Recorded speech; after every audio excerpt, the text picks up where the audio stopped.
kami akan mempresentasikan tentang uji regresi linear sederhana, di mana uji regresi linear sederhana ialah metode analisis statistik yang digunakan untuk memodelkan hubungan linear antara dua variabel, yaitu variabel independen dalam kurung bebas dan satu variabel dependen dalam kurung terikat. Hubungan tersebut dinyatakan dengan persamaan garis lurus. Di sini ada rumusnya, yaitu Y sama dengan A tambah BX. Berikutnya ialah penjelasan untuk masing-masing rumus di atas. Y sama dengan variabel dependen, X sama dengan variabel independen, sedangkan A sama dengan intercepat atau perbedaan besarnya rata-rata variabel Y ketika variabel X sama dengan 0. Yang terakhir, B sama dengan slope, perkiraan besarnya perubahan nilai variabel Y bila nilai variabel X berubah 1 unit pengukuran. Selanjutnya, syarat-syarat regresi linear sederhana ada 5. Yang pertama, hubungan linear, di mana hubungan antara variabel independen dan dependen harus berbentuk linear yang dapat diverifikasi dengan scatter plot. Yang kedua, independensi residu, yaitu di mana error atau epsilon atau harus bersifat independen, artinya tidak ada hubungan antara nilai error satu dengan lainnya, diperiksa dengan uji Durbin-Watson. Yang ketiga, homoskedastisitas, di mana variansi error harus konstan di seluruh rentan nilai variabel independen. Yang keempat, normalitas error, di mana error harus berdistribusi normal yang dapat diuji menggunakan uji normalitas dalam kurung misalnya uji Kolmogorov, Smirnov, atau Shapiro-Wilk.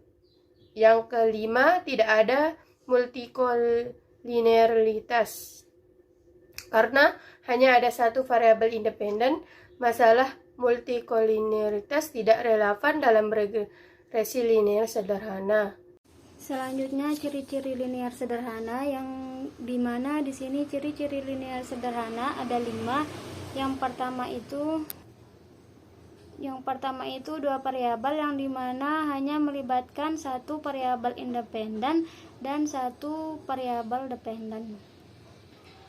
Yang kedua, persamaan garis lurus, yang dimana hubungan antara variabel-variabel tersebut dinyatakan dua bentuk garis yang lurus.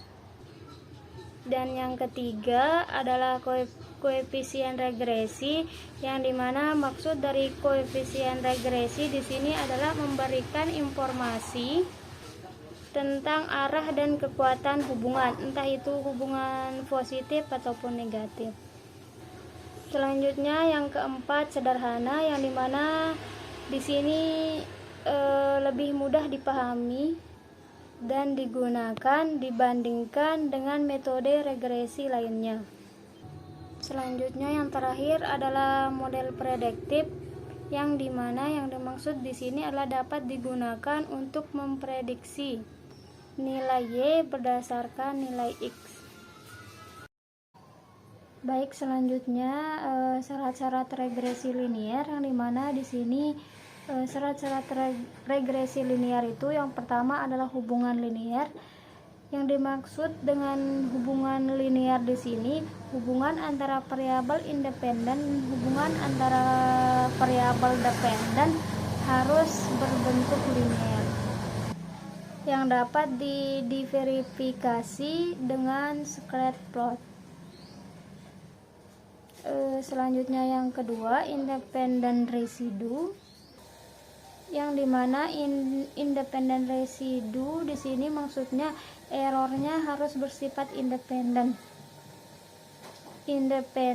yang tidak ada hubungannya dengan nilai error. Nilai errornya satu dengan yang lain dan dapat juga diperiksa dengan uji Durbin-Watson. Selanjutnya yang ketiga yaitu nilai homoskedasitas, yang dimana maksudnya di sini adalah variansi error harus konsisten atau konstan dari seluruh rentang nilai. Selanjutnya yang ketiga adalah homoskedasitas, yang dimana varian errornya harus konstan dari seluruh rentang nilai. Nilai yang dimaksud di sini ada nilai independen. Selanjutnya yang keempat adalah normalitas error, yang dimana errornya harus berdistribusi normal yang bisa diuji dengan uji normalitas. Yang terakhir adalah yang kelima.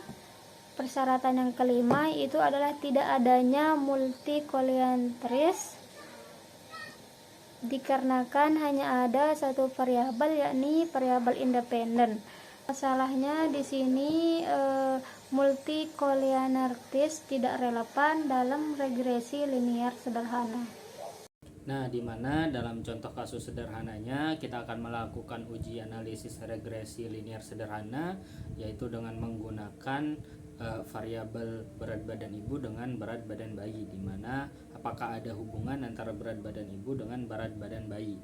Nah, untuk H0-nya hipotesisnya di mana tidak ada hubungan antara berat badan ibu dengan berat badan bayi. Nah, untuk HA-nya yaitu ada hubungan antara berat badan ibu dengan berat badan bayi. Nah, selanjutnya kita langsung saja, kita di sini mengujinya dengan aplikasi SPSS, di mana kita akan membuka menu SPSS yang di mana kita juga sudah menyiapkan data yang akan kita uji. Teman-teman bisa lihat di slide-nya. Di sini kita akan langsung membuka SPSS, kemudian kita mengklik menu Analyze, kemudian memilih Regression, dan kemudian pilih lagi yang bagian linear. Nah, tampilannya akan seperti pada layar, di mana kita akan menguji antara berat badan ibu dengan berat badan bayi. Nah, langsung saja kita masukkan datanya, di mana untuk data dependennya kita akan memasukkan berat badan bayi. Nah, untuk yang di bawahnya yaitu data independennya, kita akan memasukkan berat badan ibu. Cukup sederhana untuk uji linear sederhana ini, namanya juga sederhana. Jadi kita langsung klik OK saja setelah kita memasukkan datanya. Kemudian akan tampil nanti data seperti pada layar setelah kita klik OK. Baik, selanjutnya kita membaca hasil dari perbandingan atau variabel berat badan bayi antara berat badan bayi dan berat badan ibu, di mana di tabel R-square itu didapat di tabel model summary. Kita bisa melihatnya terdapat 0,468, yang artinya di mana garis regresi yang kita peroleh sebesar 46,8%. Selanjutnya di tabel ANOVA kita bisa melihat di nilai p-value-nya atau di sig-nya, di mana kita mendapatkan hasil 0,01, yang mana berarti sama cocok antara variabel.